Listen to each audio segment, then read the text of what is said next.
Pueden sentarse, hermanos. El día de hoy vamos a continuar con el libro de Eclesiastés, capítulo 11. Hoy solamente, por cuestión de tiempo, solo estudiaremos la mitad del capítulo, del versículo 1 al 6.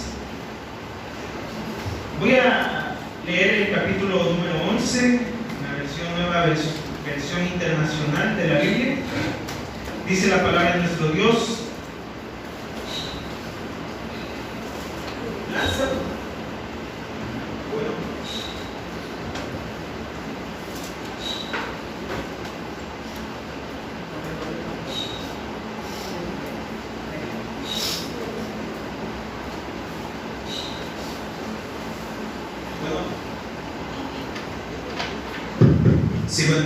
una disculpa, hermanos. Dice la palabra de nuestro Dios: lanza tu pan sobre el agua, después de algún tiempo volverás a encontrarlo. Comparte lo que tienes entre 7 y aún entre 8, pues no sabes qué calamidad puede venir sobre la tierra. Cuando las nubes están cargadas, derraman su lluvia sobre la tierra. Si el agua cae hacia el sur o cae hacia el norte, donde cae allí se queda. Quien vigila al viento no siembra, quien contempla las nubes no cosecha. Así como no sabes por dónde va el viento, ni cómo se forma el niño en el vientre de la madre, tampoco entiendes la obra de Dios, creador de todas las cosas. Siembra tu semilla en la mañana y no te des reposo por la tarde, pues nunca sabes cuál siembra saldrá mejor, si esta o aquella, o si ambas serán igual de buenas. Grata es la luz, y qué bueno que los ojos disfruten del sol. Mas si el hombre vive muchos años y todos ellos los disfruta, debe recordar que los días tenebrosos serán muchos y que lo venidero será un absurdo. Alégrate, joven, en tu juventud. Deja que tu corazón disfrute de la adolescencia. Sigue los impulsos de tu corazón y responde al estímulo de tus ojos. Pero toma en cuenta que Dios te juzgará por todo esto. Aleja de tu corazón el enojo y echa fuera de tu ser la maldad. Porque confiar en la juventud y en la flor de la vida es un absurdo. Amén. Vemos entonces, hermanos, 10 versículos que estudiaremos del capítulo número 11. Y este capítulo le he titulado Principios de la Prosperidad. Principios de la prosperidad. También podemos, como iremos estudiando, hermanos, la Biblia nos enseña a ser mayordomos de Dios. Esto es importante, hermanos, tener en cuenta que la prosperidad, hemos estado viendo que en algunos temas anteriores, que se ha confundido mucho en las iglesias hoy en día, lo confunden sobre todo con el tema de la salvación. Nada tiene que ver la prosperidad con la salvación, pero la Biblia tampoco omite este tema. Hablar de dinero no es, hermano, algo que nosotros podemos tener en la mente como incorrecto en la iglesia. Es bueno hablar de dinero y la Biblia habla mucho acerca de ello.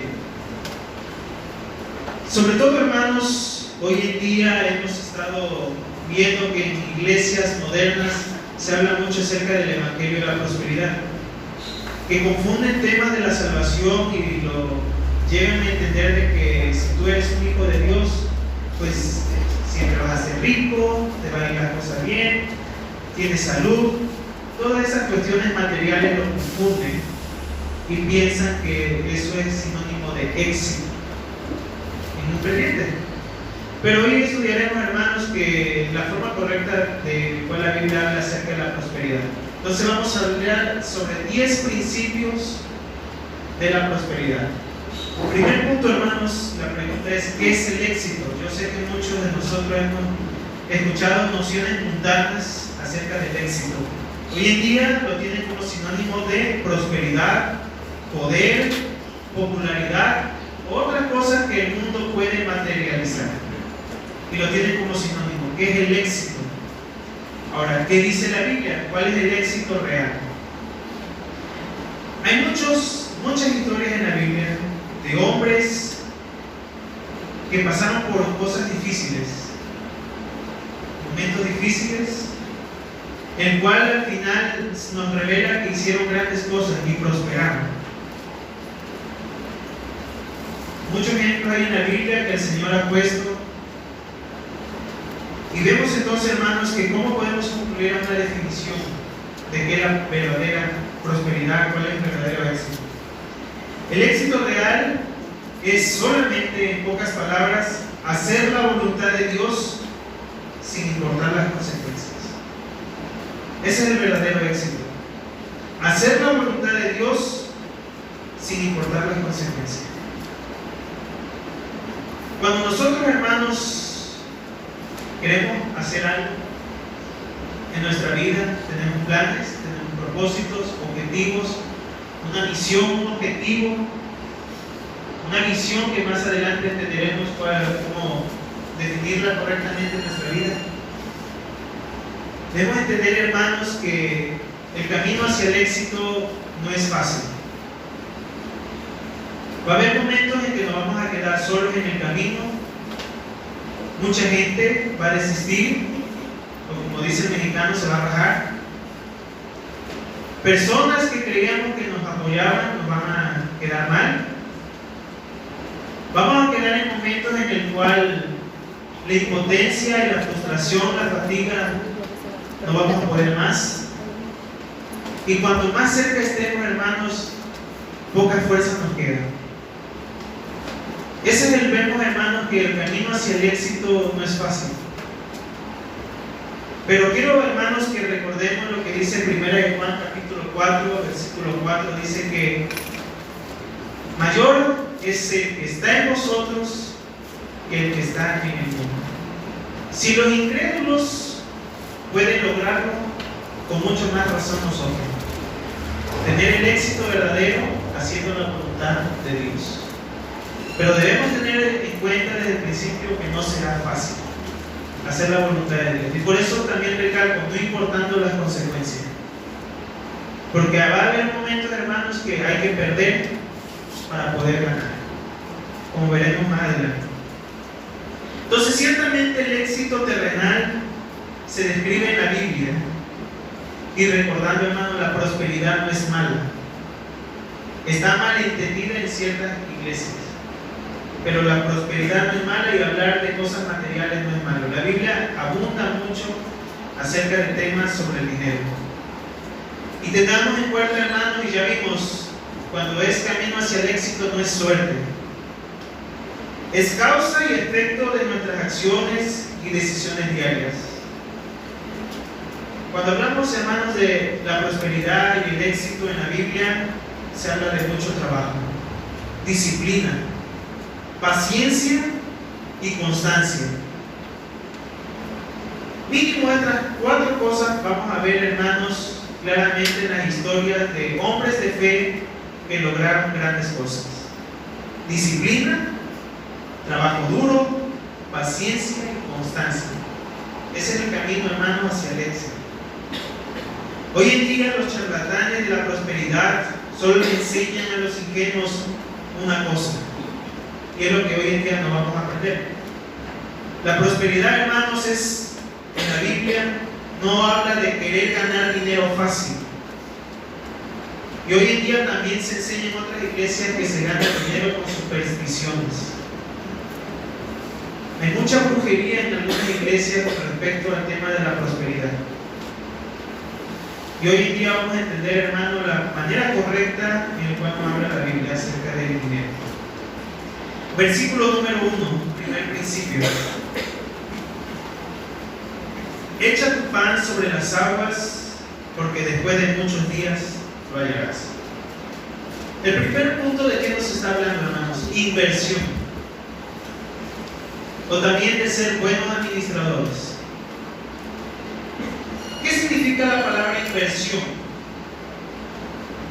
Utilizar recursos con el objetivo de alcanzar un beneficio a futuro. Esos recursos no solamente es dinero, también es tiempo, también es trabajo. Todo lo que nosotros podemos, hermanos, utilizar para tener un objetivo, una meta, es un recurso. Hay mucha gente que dice: yo no tengo dinero, por eso no puedo ayudar a la gente. Mentira. Porque en Hechos, el apóstol Pedro y el apóstol Juan tuvieron ese mismo problema. No tengo plata, yo no tengo oro, pero lo que tengo te doy. Entonces no hay excusa para decir que yo no puedo invertir en nada. Hay recursos de muchas maneras que nosotros podemos utilizar. Y uno de las podemos nosotros buscar en la Biblia, ¿qué ejemplo nos da acerca de la inversión? Mucho. Pero vamos a un solo pasaje en Mateo capítulo 25. Pasaje de la Biblia de nosotros muy conocido. Mateo capítulo 25, versículo número 14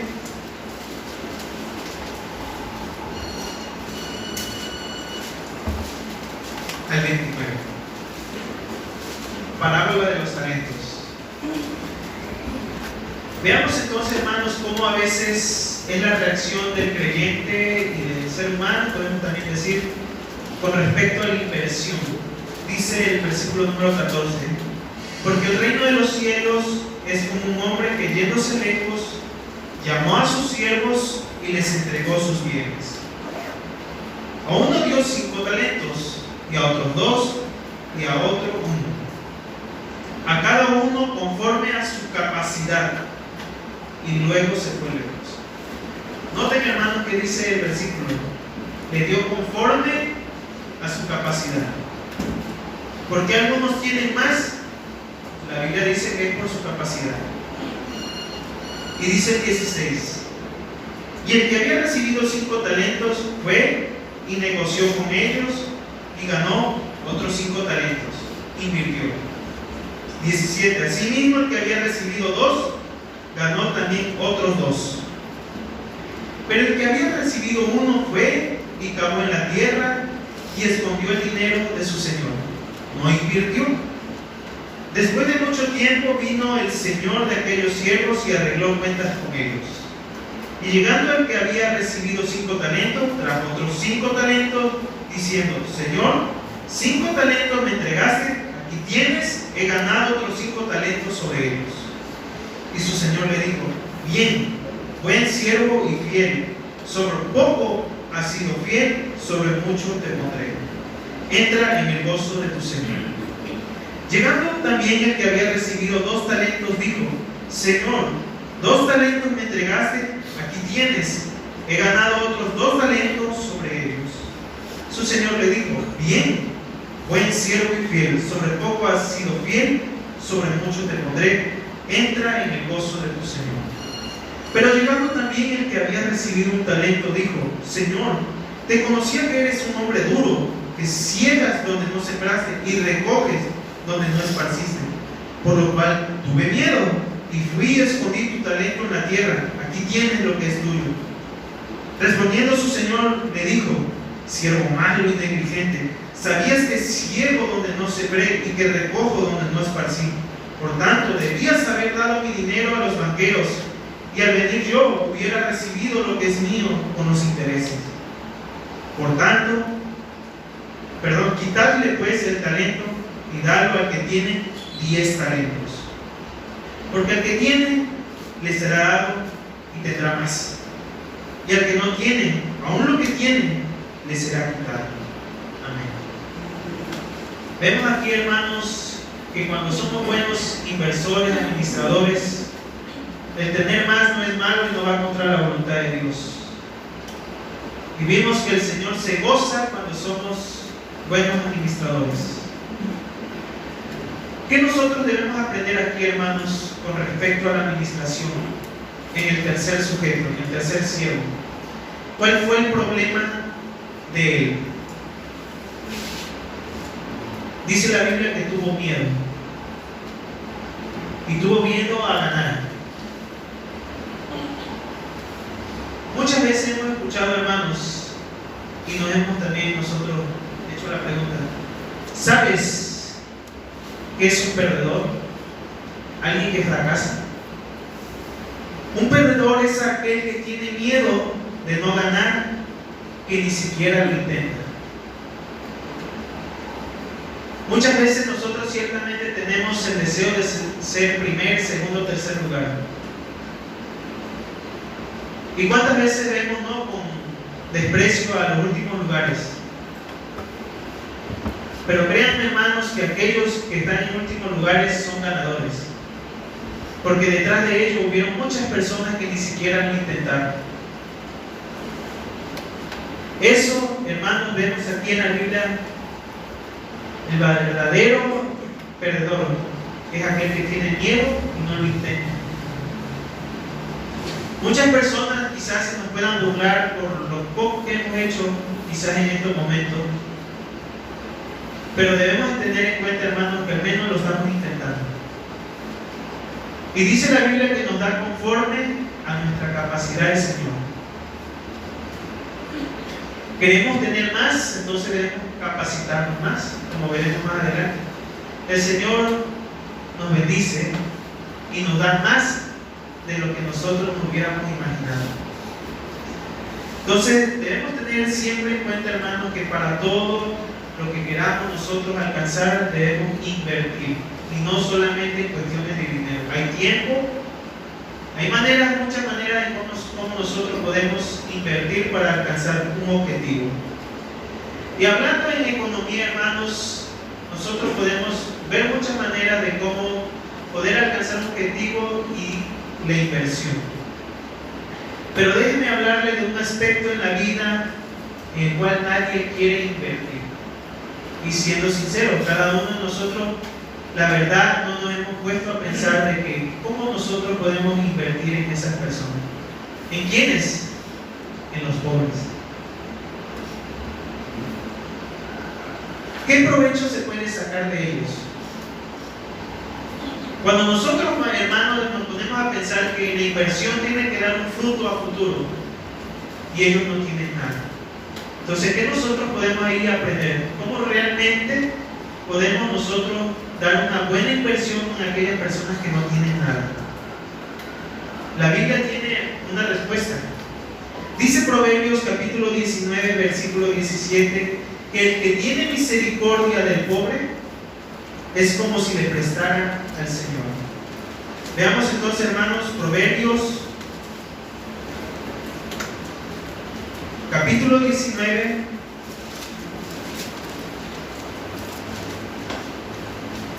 versículo 17. A Jehová presta el que da al pobre, y el bien que ha hecho se lo volverá a pagar. Vemos entonces que esta es una promesa de que el Señor está viendo cómo nosotros invertimos en alguien que no nos va a devolver nada. Y eso está descrito igual en las bienaventuranzas, hermanos, está descrito también en el Sermón del Monte. Todo esto acerca de cómo ayudar al pobre. Pero aquí vemos claramente el proverbio que dice que es como si le prestáramos al Señor y Él nos va a devolver. Entonces, no nos olvidemos de aquellas personas para poder invertir. Y es que eso es algo importante, hermanos, que en la Biblia se repite cada rato y se nos olvida por eso. Por eso el Señor lo describió muchas veces en la Biblia, que es la generosidad. Ser generoso, hermano, no es dinero perdido. No es alguien que derroche dinero. Ya vamos a ver más adelante las actitudes de un verdadero despilfarrador. Pero un alguien que es generoso no es despilfarrador. No es dinero perdido, es dinero invertido desde el punto de vista de la fe.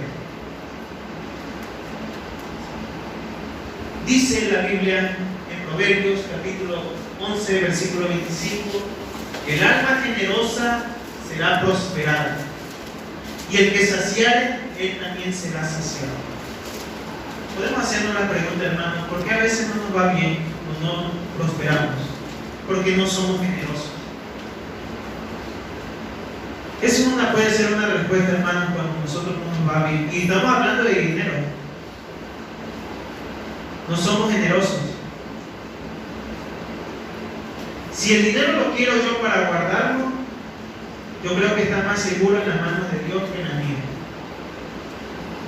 Para eso el Señor nos da, para invertir en aquellos que no tienen nada. Hay mucha gente, por ejemplo aquí en África, donde realmente allá se necesita. Y también aquí en México tenemos hermanos que también necesitan. Pero allá circunstancias son difíciles. Hay países en África que si tú ayudas a alguien, corres el riesgo de que mueras.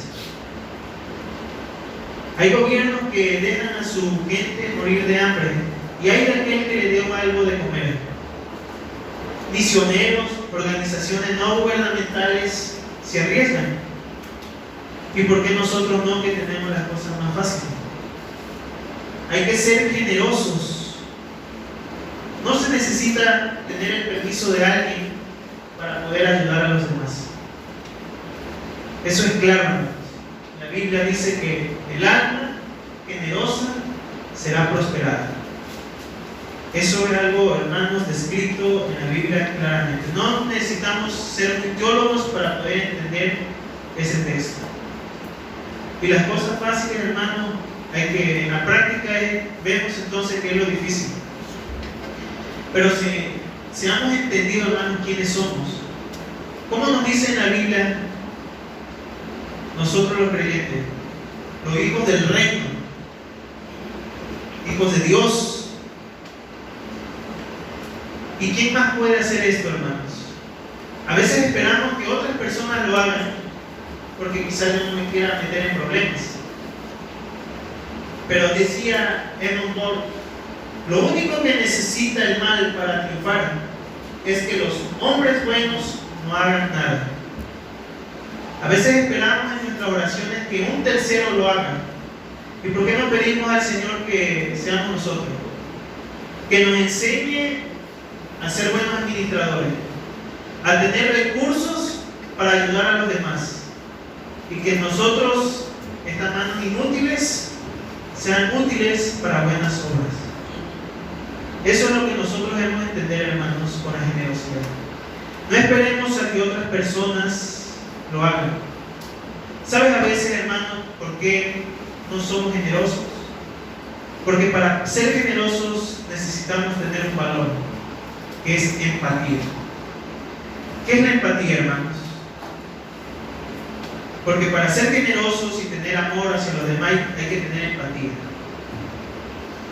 Por eso a veces eso nos dificulta. Dice el diccionario que la empatía es la capacidad que tiene una persona de percibir las emociones y los sentimientos de los demás, basada en el reconocimiento del otro como similar. En pocas palabras, es decir, te pones en los zapatos de otro. ¿Cuántas veces, hermanos, te ha puesto a pensar la desesperación que tienen algunos cuando nadie le da la mano? Cuando nadie, aquellos que pensaban que podían ayudarme, me dieron la espalda. Y eso ocurre muchas veces. Y pensamos a veces que puede que el Señor algún día le pueda aparecer una persona que lo ayude. Y pensamos así como si nosotros no nos queremos involucrar, ¿no? Eso es importante, hermanos, tener empatía.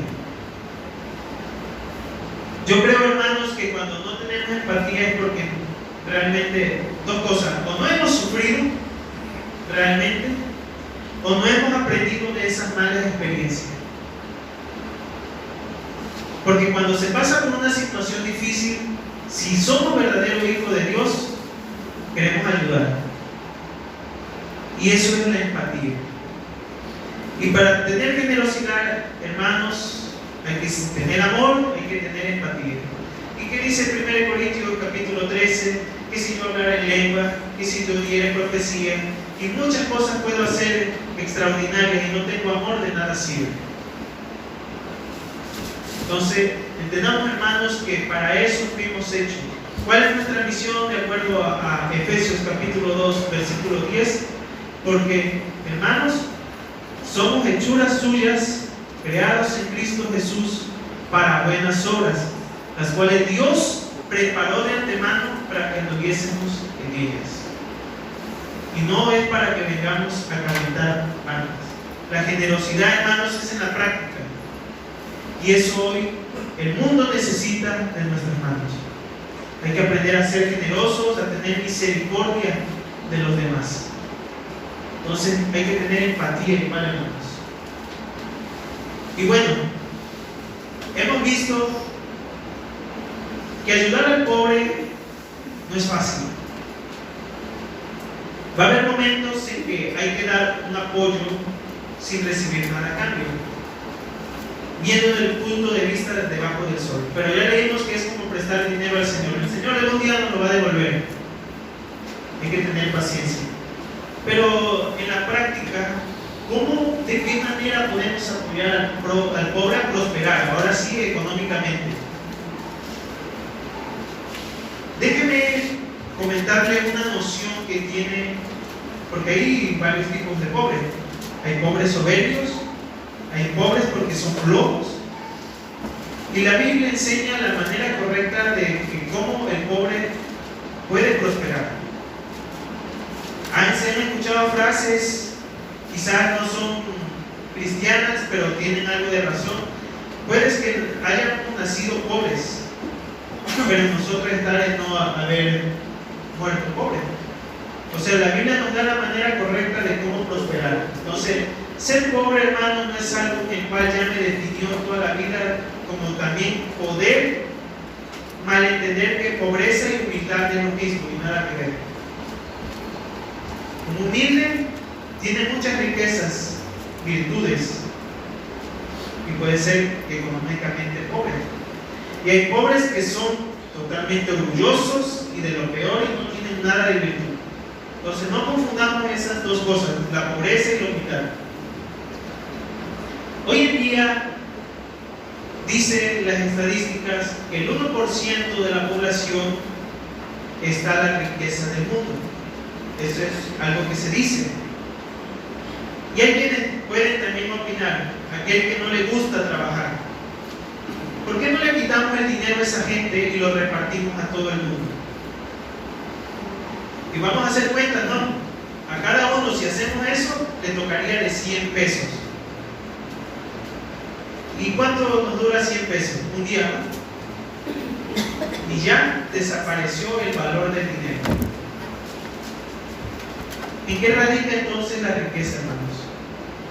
No es en un billete, en un papel. Radica en lo que puede producir, el fruto del trabajo. Esa es la riqueza de una nación, de una persona. Lo que tú puedes producir, no lo que tú puedas gastar. Hoy en día mucha gente tiene esa idea de que todo lo quieren en la boca, dinero fácil, regalado. No producen. Eso no es el camino hacia la prosperidad, es el camino hacia el fracaso. Esa no es una verdadera forma de pensar de cómo utilizar el dinero de los ricos. Entonces la Biblia nos enseña a cómo poder prosperar. Y podemos también ponernos a pensar, ¿y qué tal si yo soy pobre y quiero alcanzar algo? La Biblia nos enseña en Levítico capítulo 19, versículo 9 al 10. Aquí hay un principio, hermanos, de lo que estamos hablando. Levítico 19, de versículo 9 al 10. Dice algo que hacían en la agricultura en tiempos antiguos. Cuando ciegues la mies de tu tierra, no secarás hasta el último rincón de ella, ni espigarás tu tierra segada. Es decir, vas a dejar una pequeña reserva. ¿Para qué? Dice el 10, y no rebuscarás tu viña, ni recogerás el fruto caído de tu viña. Para el pobre y para el extranjero lo dejarás. Yo, Jehová, vuestro Dios. ¿Podemos nosotros hacer prosperar a otros dándole trabajo? ¿No dice la Biblia que ese montón que tú dejaste se lo vayas a dejar a su casa? O que no vaya a ser más que nosotros darle ya la harina o el pan a la boca.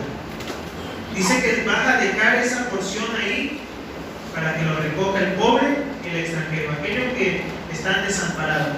Ejemplo, de esta práctica está en el libro de Ruth. Podemos leer esa porción de la Biblia en Ruth, capítulo 2, versículos 6 al 7. Aquí es un ejemplo de una mujer que trabaja. Y también para nosotros los hombres. Ruth, capítulo 2.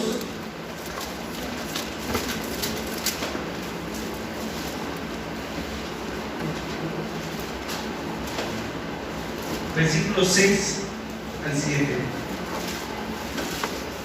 Y el criado mayordomo de los segadores respondió y dijo: es la joven moabita que volvió con Noemí de los campos de Moab. Y ha dicho: te ruego que me dejes recoger y juntar tras los segadores entre las gavillas. Entró pues y está desde por la mañana hasta ahora, sin descansar ni por un momento. Aquí vemos, hermanos, un ejemplo de cómo dejaban esa porción, eso apartado para los pobres y extranjeros. Y Ruth era las dos: era pobre y era extranjera. Pero ¿qué vemos aquí, hermanos? Que Ruth no fue con el mayordomo o no fue con vos a pedirle el pan, ya todo hecho, sino que ella fue y trabajó todo el día para así poder llevar el trigo a su casa. ¿Y qué dice, por último, según Tesalonicenses capítulo 3, versículo 10, texto muy conocido: el que no quiere trabajar, que no coma. Vemos entonces, hermanos, tan sencillo para nosotros de entender. ¿Cómo podemos y de qué manera podemos apoyar al hombre a prosperar? Vamos a darle trabajo. ¿Cuánto hoy en día estamos necesitados de eso? Pero hay gente hoy en día que es pobre porque no quiere trabajar. Y eso lo vamos a encontrar en todas las esquinas de la calle.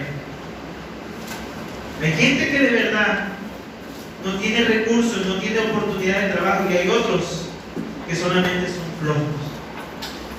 Entonces, eso, hermanos, ya ahí no podemos hacer más.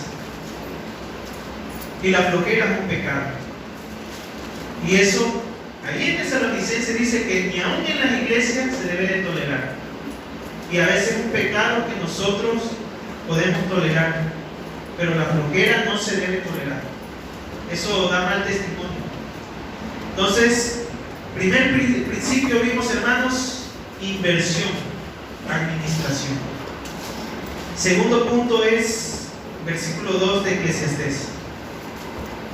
Vamos a Eclesiastés capítulo 11, versículo 2 dice: reparte a 7 y aún a 8, porque no sabes el mal que vendrá sobre la tierra.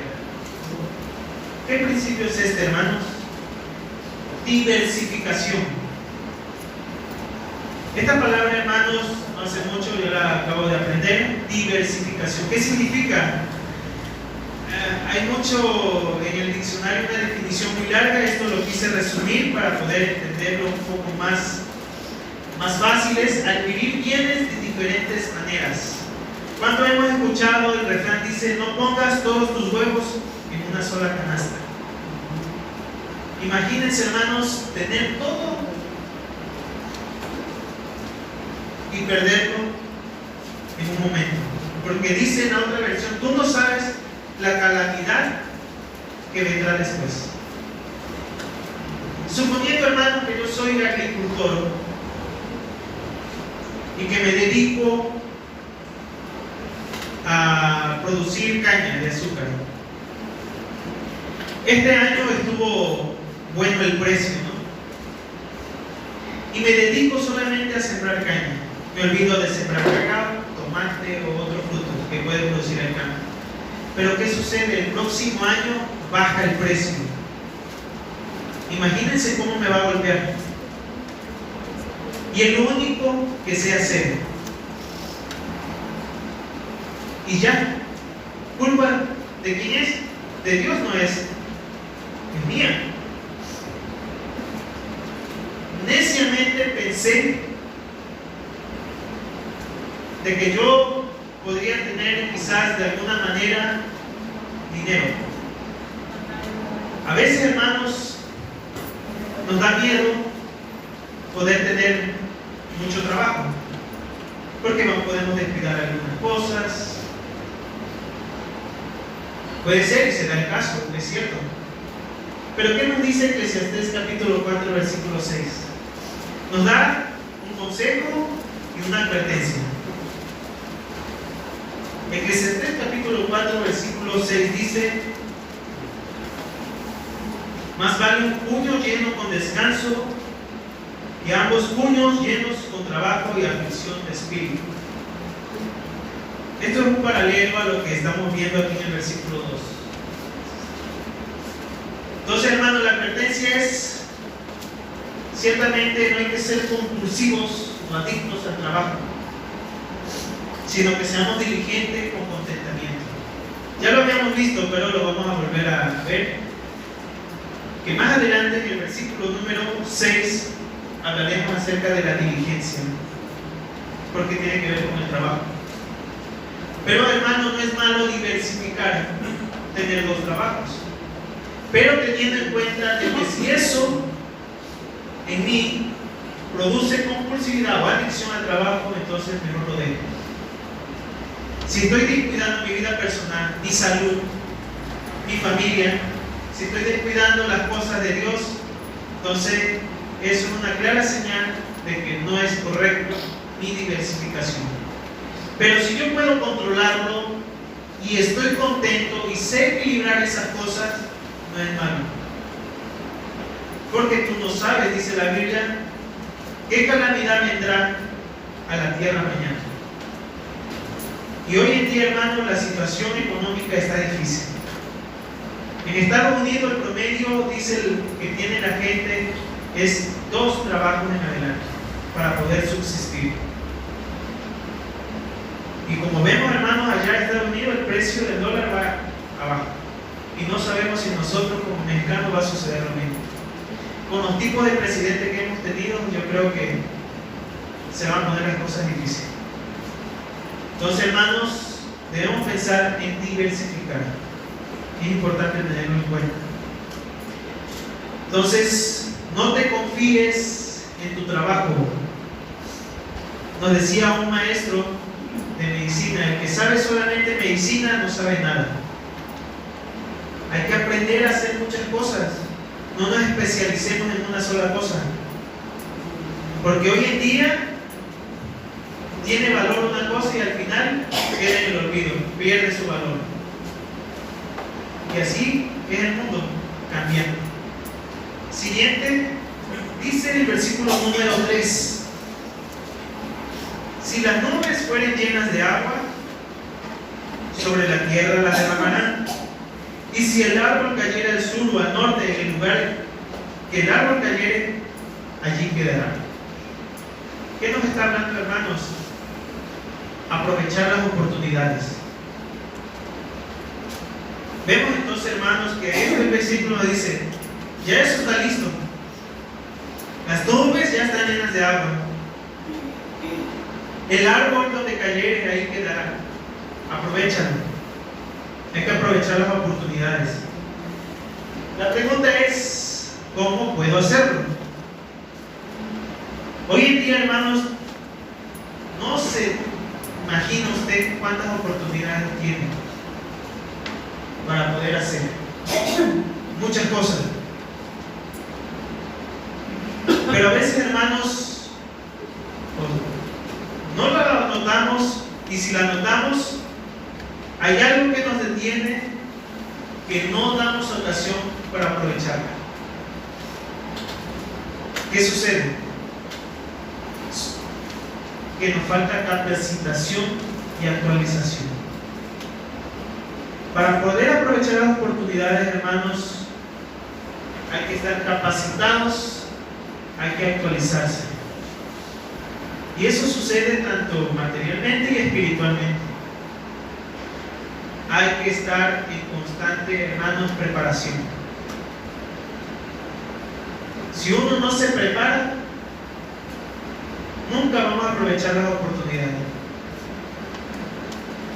Siguiente punto que debemos tener en cuenta, hermanos.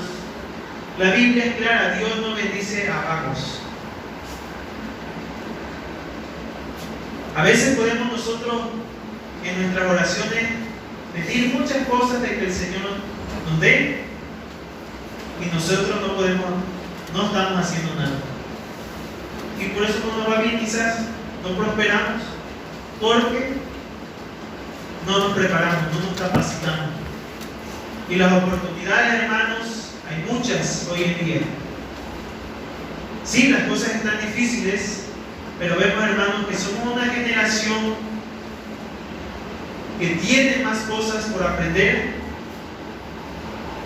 Lo que hoy era, quizás antes no lo tenían, pero vemos, hermanos, que eso no es para nosotros cerrarnos la mente y decir es que yo no puedo, es que eso ya es para las personas que van naciendo ahorita, yo no puedo ni tomar el celular. ¿Sabían que el celular fue diseñado para que aún para los niños lo tomen?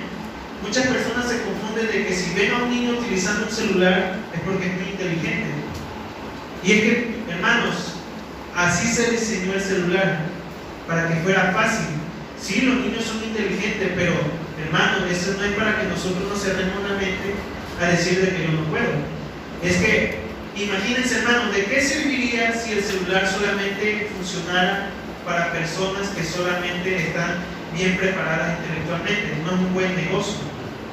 Tiene que tener un diseño, una programación fácil, para que así sea rentable y la demanda de eso pueda una persona ganar dinero. Entonces, no nos cerremos en la mente, hermanos, de que no puedo, de que esto ya no es para mí. Hay que actualizarlo. En una ocasión escuché a alguien, y esto es algo real. Una persona estaba pidiendo trabajo. Y estaba pidiendo un trabajo ahí sencillito. Imagínense la oportunidad de aquel que era el jefe, el amo de ese negocio. Dice: te voy a echar la mano, pero ve a un diplomado, un curso. Mientras estás dando el curso, te doy trabajo. ¿Y saben cuál fue la respuesta de aquella persona? No, es que yo te estoy pidiendo un trabajo sencillo. Imagínense esa oportunidad tan grande que tuvo y no la aprovechó por vago.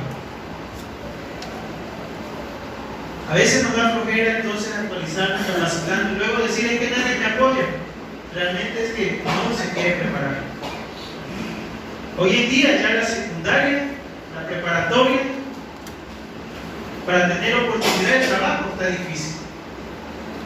Si yo teniendo una licenciatura me la veo difícil, no veo a las personas que se quedan solamente con ese grado de estudio.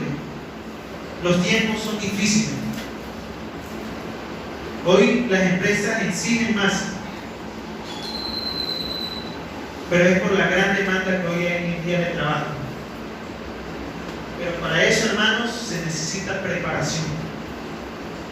Y no decir que es que Dios no me está apoyando o que los hermanos me están desahuciando, no necesito apoyo, cuando realmente lo que no es que estoy haciendo es que no me estoy preparando. Por eso dice la Biblia que hay que aprovechar las oportunidades. ¿Cómo? Hay que capacitarse, hay que actualizarse. Porque, hermanos, las cosas se van a poner difíciles. Entonces, siguiente punto, nos dice el versículo 4. El que viento observa, no sembrará. Y el que mira las nubes, no cegará. ¿Qué es esto, hermano? Hay personas que solamente observan porque no se quieren arriesgar. Y la Biblia nos enseña, y este es el punto central de todo este capítulo, que hay que arriesgarse, pero con cautela. Arriesgarse con cautela. Hoy en día mucha gente quiere dinero fácil. Y lo tiene a través de apuestas, lo tiene a través de muchas cosas por el cual se puede obtener dinero fácil. Ese no es el método bíblico para prosperar. Ese de hecho es el camino hacia la vida. Dice Proverbios capítulo 28, versículo 22.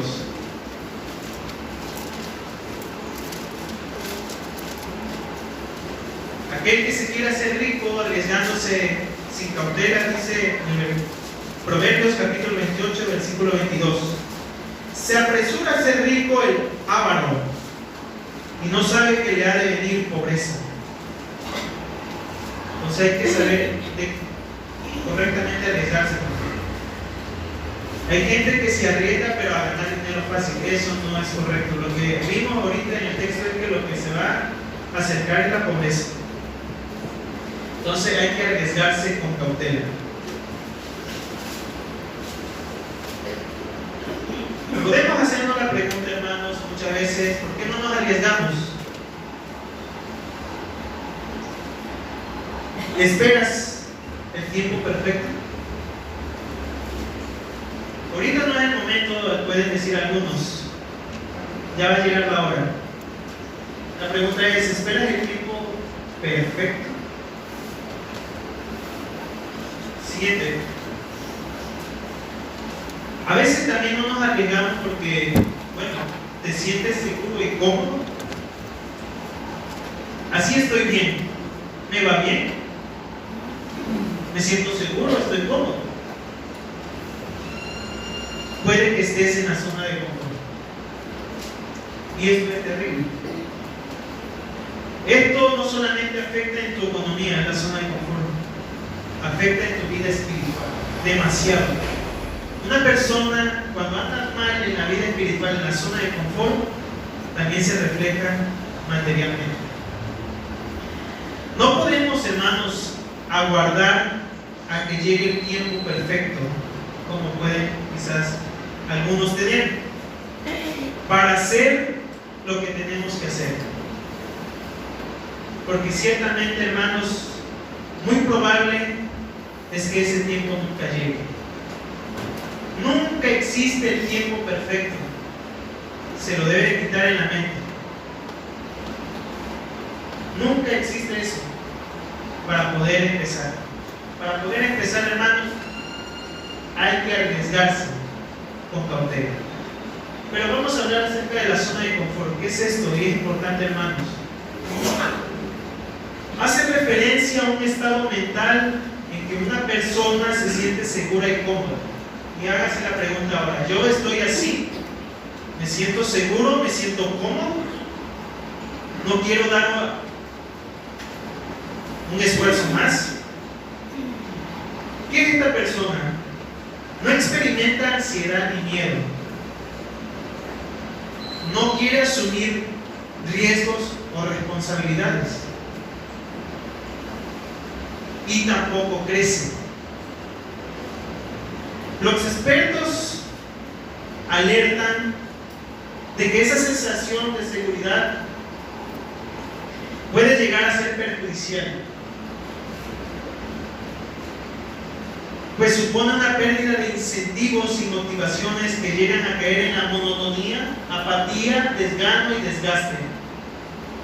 Esto es algo increíble, ¿no? Te sientes seguro y cómodo, pero también te sientes en la rutina, apático, desganado, sin fuerzas, desgastado, con fatiga, y no hace nada. O sea, no asume ni riesgos ni responsabilidades y pareciera que te sientes como alguien que ha trabajado mucho. O como muchos dicen y me han dicho, hablando así médicamente, me siento cansado y no hago nada. Vean cómo trabaja la mente y se refleja en el cuerpo. ¿Cuántas veces no hemos sentido, me siento cansado y no hago nada? Eso repercute, ese estado mental, en tu cuerpo también. Entonces, ¿cómo yo me puedo dar cuenta que estoy en la zona de confort? ¿Qué signos hay? Primer punto, sientes una apatía que evita que crezcas intelectual y emocionalmente. Sigues igual. Otra, no te motivan ni los planes, ni los proyectos, ni probar cosas nuevas. Si estamos hablando aquí en la iglesia, no te quieres ni involucrar. Vean cómo esto puede repercutir. Tercer Tercer punto, es habitual en tu día a día la procrastinación. ¿Qué significa esto de procrastinación? Pospones aquello que te gustaría hacer y cambias lo que quieres hacer hoy por la expresión de algún día. Ya lo voy a hacer y te la vives así. Mañana lo hago y nunca lo haces.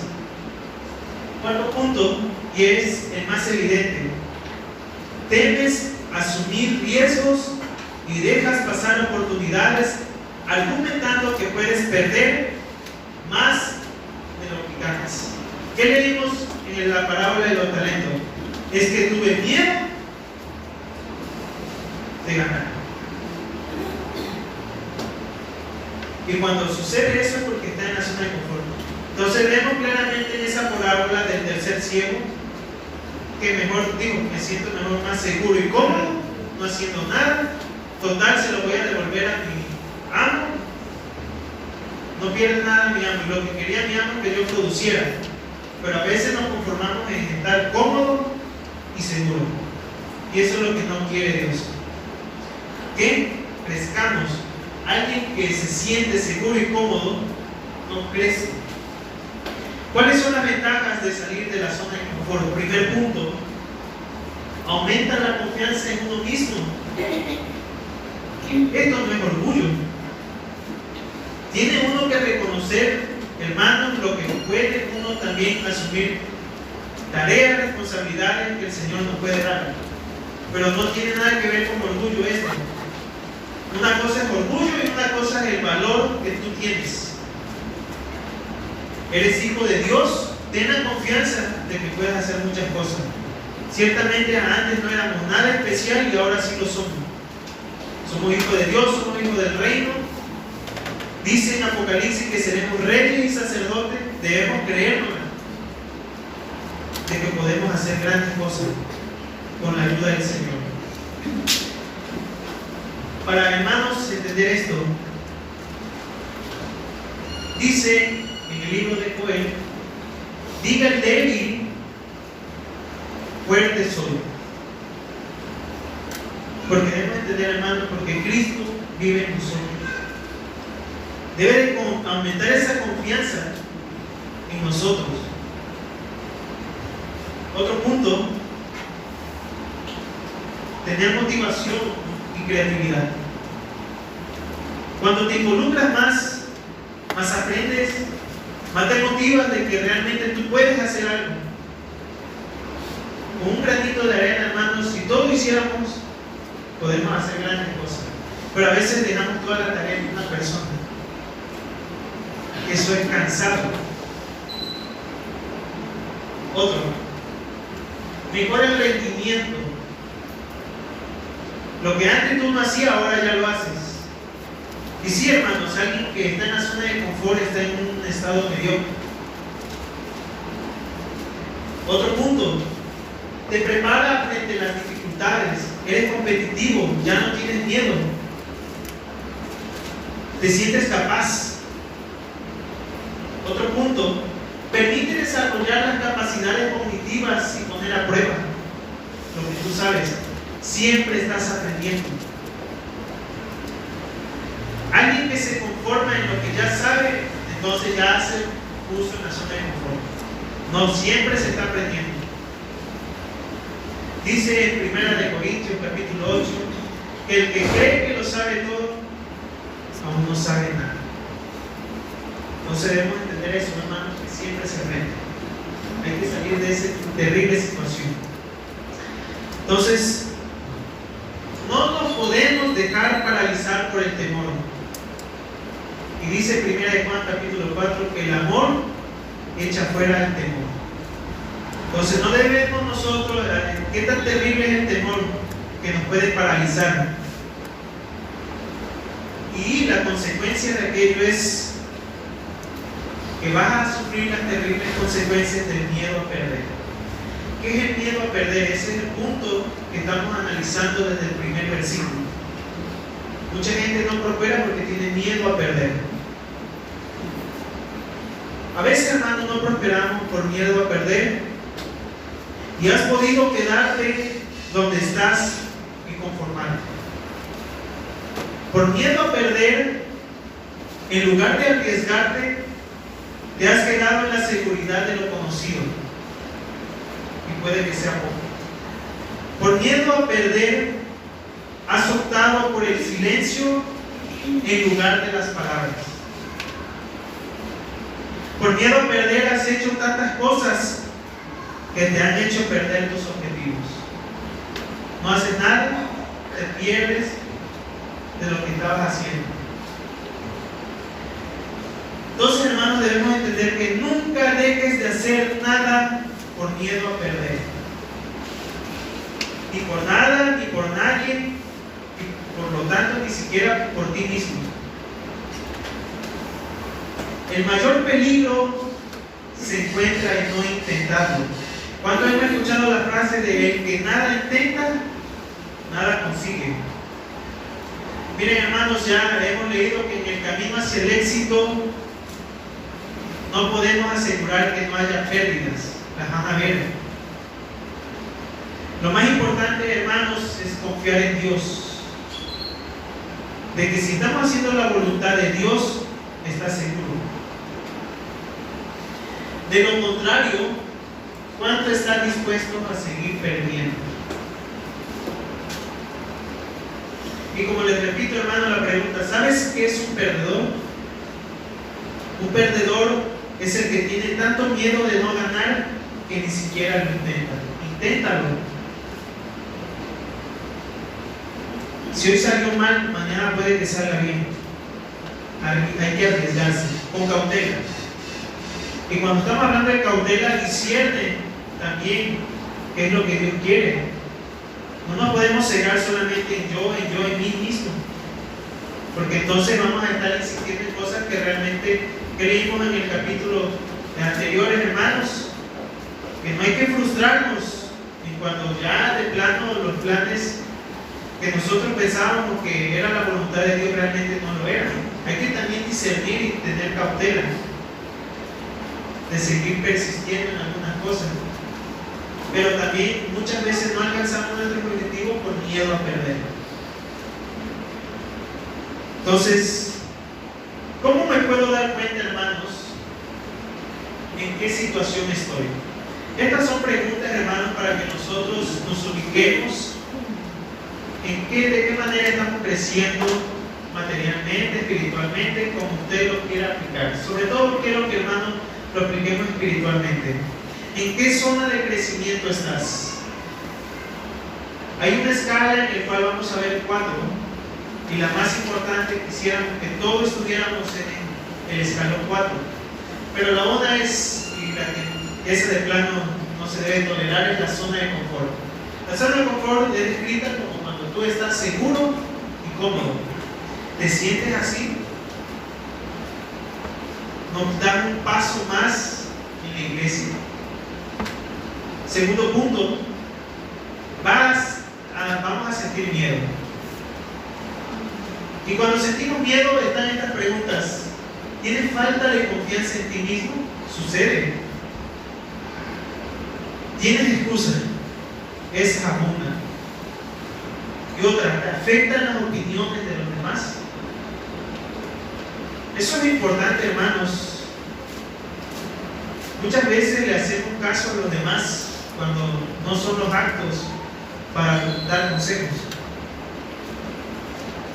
Debemos tener siempre en cuenta, traje una ilustración, hermanos, de cómo actúa la opinión de los demás. Y a veces, hermanos, no es sabio hacer caso a esas opiniones.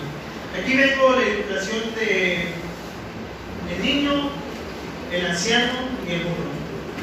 Y cómo la gente lo ve. Miren, dice la primera, fíjate, va andando, pudiendo ir en el burro. Así dice la gente. Bueno, en otra situación dice, pobre hombre, va andando y el niño en el burro. Otra, pobre chico, va a pie y el padre en el burro. Y por último, qué lástima del burro, cargando a los dos. A la gente nada le va a satisfacer. Si queremos agradar a los hombres, nunca le vamos a dar razón. Por eso decía en Gálatas capítulo 1, versículo 10, ¿qué quiero yo a quién agradar? ¿A los hombres o a Dios? Si yo tengo quizás la idea de querer agradar a alguien, solamente va a ser a Dios. Tengamos siempre en cuenta, hermano, que la gente siempre va a opinar y hay gente que no hace nada por escuchar a los demás. Y la gente siempre va a estar opinando. Entonces, debemos romper ese miedo. Que digan lo que quieran que decir. Siempre nos van a criticar. Pero si estamos seguros de que estamos haciendo la voluntad de Dios, lo correcto, el método correcto que da la Biblia, en este caso de prosperar, no tengamos miedo. Entonces, tercer punto, quizás ya superamos la zona de miedo, ahora estamos en la zona de aprendizaje. Preguntas: ¿enfrentas desafíos y problemas? Si tú quieres crecer, tienes que enfrentar problemas. ¿Estás adquiriendo nuevas habilidades? ¿Hoy en día eres capaz de hacer cosas nuevas? Eso, hermano, habla mucho de aprendizaje.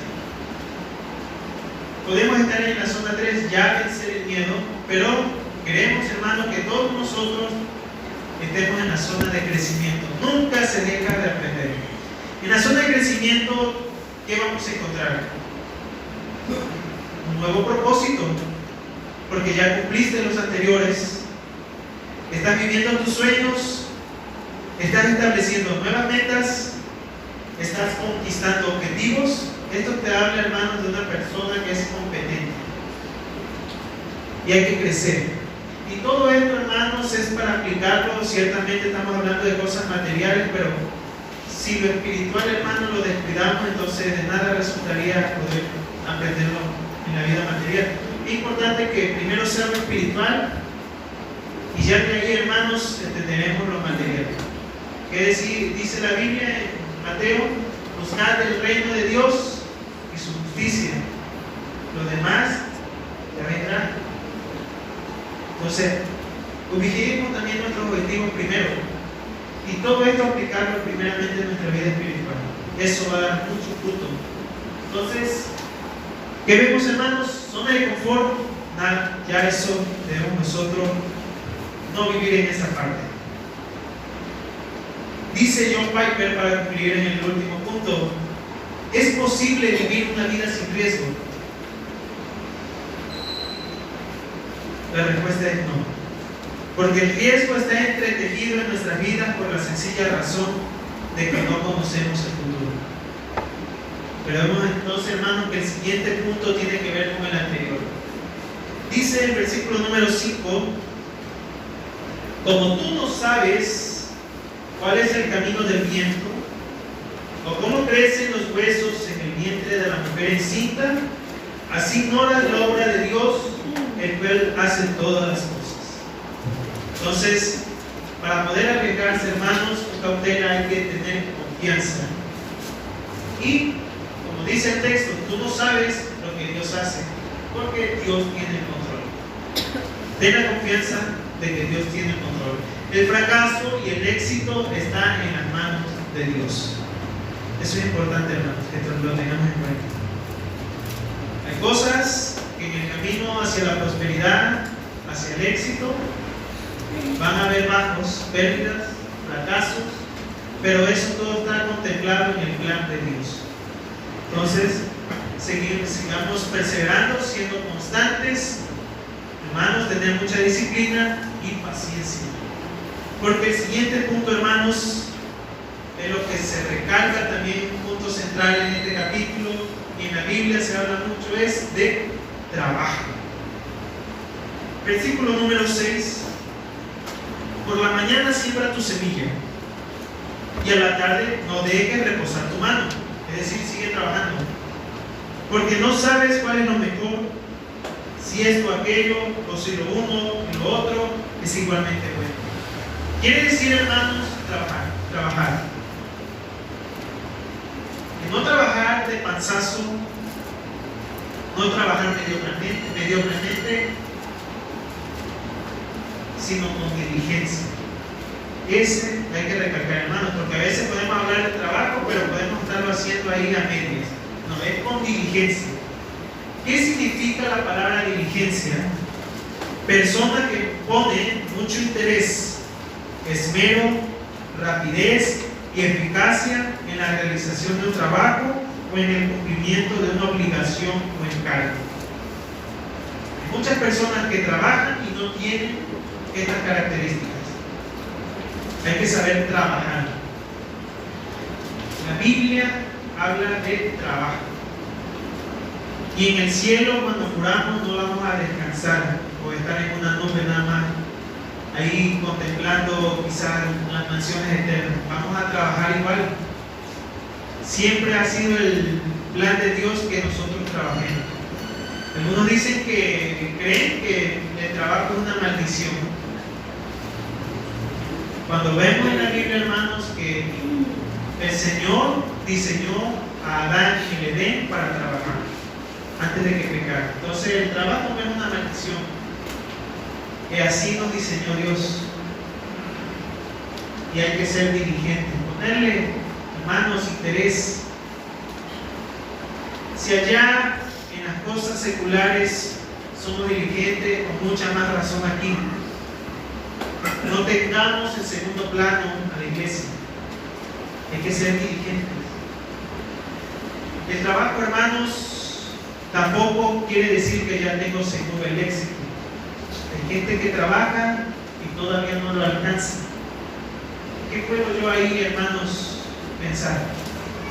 Porque eso también en algún momento en nuestro camino hacia nuestros objetivos produce frustración, fatiga, cansancio, trabajar. Porque ahora sí, esa es la maldición que hay, que va a haber fatiga. Esa es la maldición que quedó, que cuando trabajamos hay fatiga. Lo dice la Biblia, cuando Adán pecó. Entonces, ¿qué nos dice, hermanos, la Biblia para poder tener esa motivación de trabajar? Según de Samuel, capítulo 10. Este texto me gusta mucho.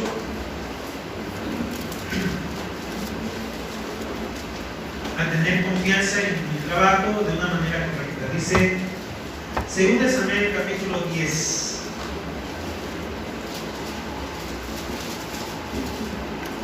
Versículo 11 al 12. Aquí estaba teniendo un problema Israel con los amonitas y los sirios. Había mucho por qué hacer, era una gran batalla. Pero vean, hermanos, la manera correcta de proceder en el trabajo. Dice el 11, y dijo, si los sirios pudieren más que yo, tú me ayudarás. Y si los hijos de Amón pudieren más que tú, yo te daré ayuda. Esfuérzate y esforcémonos por nuestro pueblo y por las ciudades de nuestro Dios. Ahora sí, y haga Jehová lo que viene pareciendo. Hay que esforzarnos, ser valientes. ¿Cuántas veces hemos leído eso en la Biblia? Pero no quiere decir que eso lo voy a tener por hecho, de que entonces, si yo trabajo, tengo ya seguro el éxito. No. Al final, ¿qué dice? Y haga Jehová lo que viene apareciendo. El Señor quiere que trabajemos. Ya de Él dependerán los resultados. Pero vamos nosotros a confiar en Dios de que Él tiene preparado grandes cosas para nosotros. Pero que vimos al principio, hay que ser la voluntad de Dios. Entonces, concluyendo, hermanos, vimos entonces 6 principios de la prosperidad.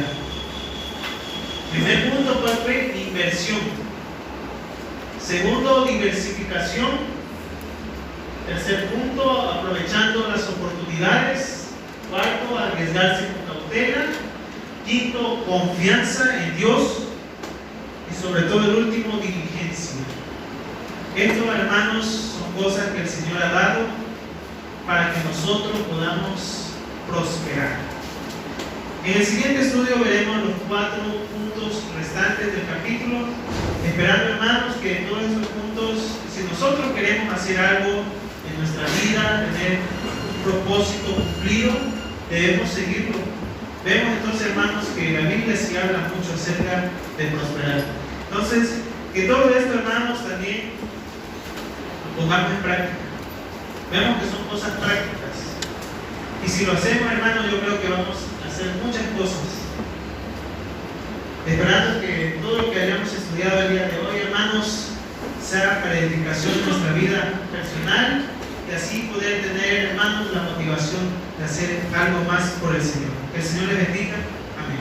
Amén.